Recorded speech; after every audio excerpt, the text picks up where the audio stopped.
Bom dia a todos, o meu nome é Hugo Gaspar, faço parte da equipa do Flower Lab da Universidade de Coimbra e venho falar sobre um trabalho que realizamos sobre polinizadores em pomares de kiwi e o efeito das práticas locais e a paisagem circundante. Este trabalho insere-se no projeto através da minha tese de mestrado que foi apresentada ao ano passado, do qual surgiram vários trabalhos.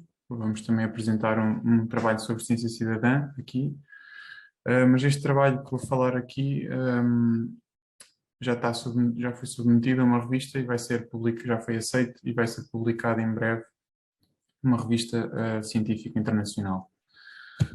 Começando então por falar da importância dos polinizadores para a produção do kiwi, como sabem, os polinizadores têm um efeito direto no valor económico através do calibre e da qualidade do fruto.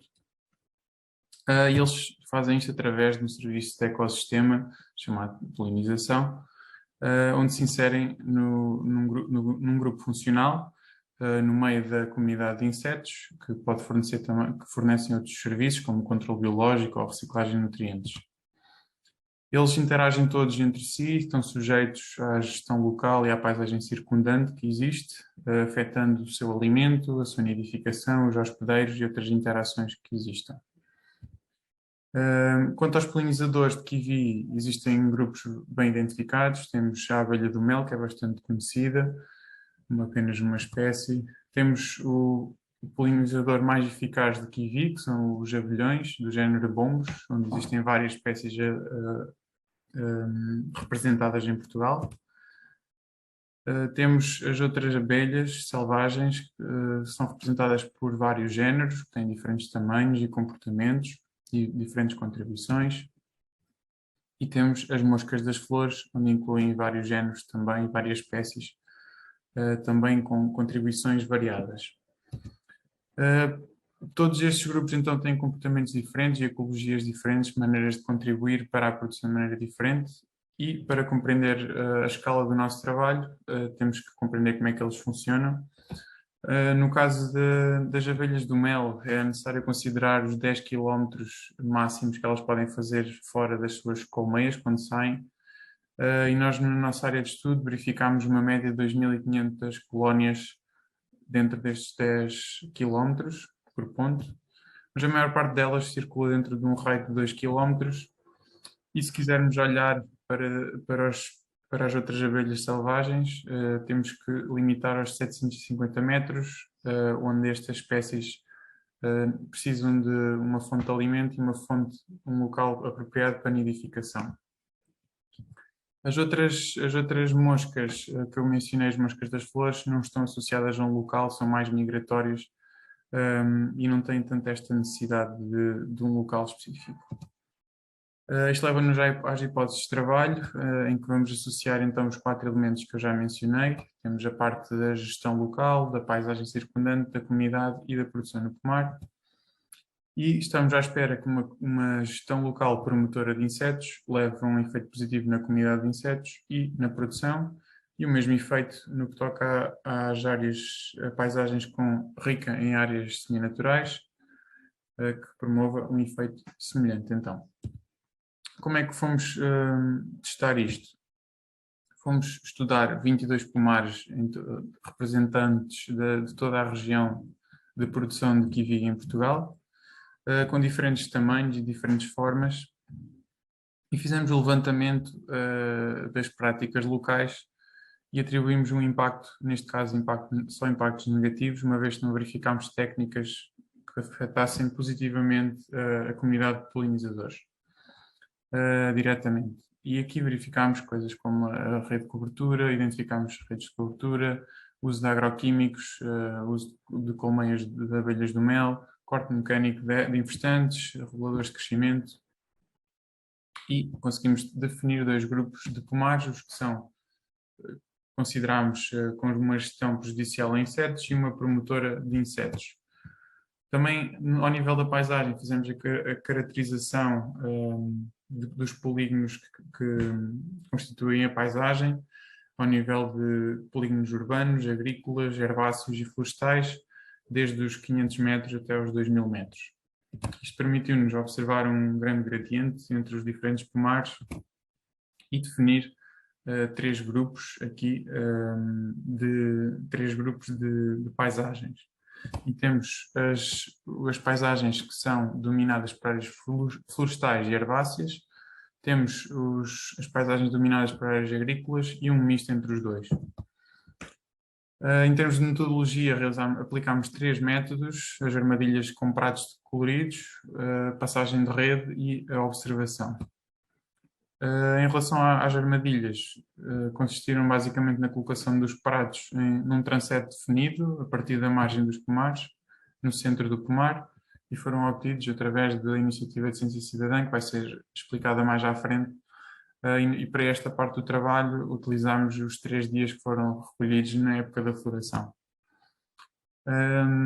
No que toca à captura com rede, consistiu basicamente na passagem de uma rede junto às flores por todo o pomar de forma aleatória, em 2 períodos, um de hora e meia de manhã e outro de hora e meia à tarde. E, por fim, as observações de planta polinizador por todo o pomar de forma aleatória, em períodos de 2 minutos, repetidos as vezes que conseguíssemos durante um dia inteiro. Isto permite-nos estudar os polinizadores que estão dentro do pomar, com as armadilhas, os que estão mais próximos de polinizar nas flores com a rede e os que estão efetivamente a visitar nas observações. Levando-nos então aos nossos resultados, conseguimos extrair daqui, vou falar um bocadinho da comunidade, como é que ela se define, os efeitos da gestão local, da paisagem e depois na produção. No que toca à descrição da comunidade, existem grupos específicos de polinizadores bem identificados e os métodos. Os polinizadores estão aqui categorizados como abelha do mel, bombos, outras abelhas, moscas das flores e outros grupos residuais. Quando olhamos então para a comunidade, verificamos aqui uma importante contribuição, em todos os métodos foi verificada uma importante contribuição no que diz respeito à abundância e à diversidade de abelhas, de espécies de abelhas, mas também aqui de moscas das flores, aqui a verde. Quando olhamos em particular para as espécies de abelhas, e aqui em particular na linha das observações, verificamos aqui uma importante dominância da abelha do mel, mas também uma contribuição do polinizador mais eficaz, os abelhões.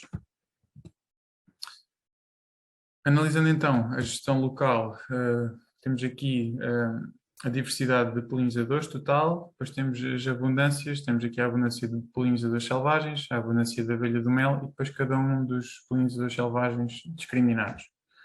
Verificamos aqui claramente o efeito positivo da gestão promotora de insetos, com um aumento da diversidade e um aumento da abundância dos polinizadores selvagens, em particular aqui os abelhões, o polinizador mais eficaz, sem afetar a diversidade, a abundância de abelha do mel dentro dos pomares. E, em sentido contrário, a gestão prejudicial verificou-se os efeitos contrários em todos os que acabei de mencionar. No que toca aos efeitos da paisagem, também conseguimos verificar efeitos claros. Vemos aqui que áreas de pomares circundados com paisagens dominadas por áreas florestais e herbáceas têm maior diversidade de polinizadores, maior abundância de polinizadores selvagens e menor abundância de abelhas do mel, que é um efeito positivo, este último efeito, uma vez que reduz a competição, que é muito importante, das abelhas do mel perante os outros insetos da comunidade de polinizadores. E o efeito contrário no que diz respeito às paisagens dominadas por áreas agrícolas.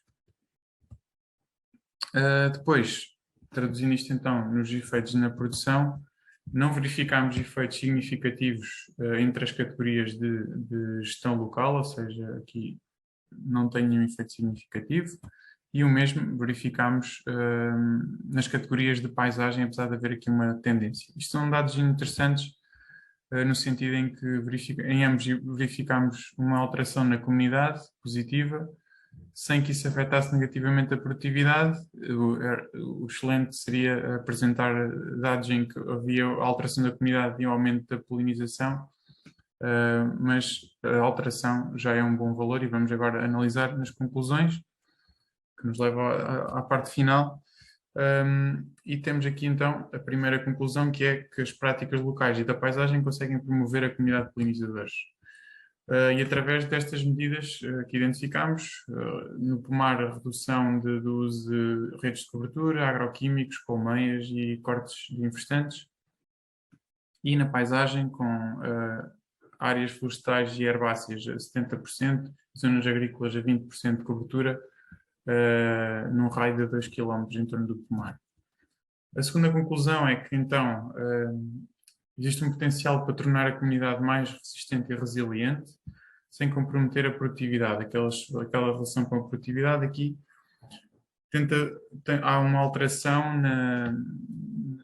no fornecimento do serviço de polinização, uma vez que passamos de uma espécie dominante aqui, que temos de abelha do mel, que está sujeita, e sustentando todo o serviço, está sujeita a doenças e predadores, como acontece em Portugal, que podem destruir ou comprometer o serviço. E trazendo esta alteração da comunidade, existem muitos mais espécies que têm comportamentos diferentes, contribuições diferentes e conseguem reagir de maneiras diferentes a diferentes pressões, estabilizando o serviço de polinização. A última conclusão é que são dados correlativos, é o que podemos fazer no que toca a esta escala e no que toca ao desenho experimental, e tem uma grande margem para estudar práticas que promovem ativamente a comunidade de polinizadores, uma vez que aqui verificamos apenas as que não fazem mal aos polinizadores, e neste caso falo, por exemplo, potenciar os locais de nidificação e potenciar os locais de alimentação para promover a comunidade. E é isto. Obrigado.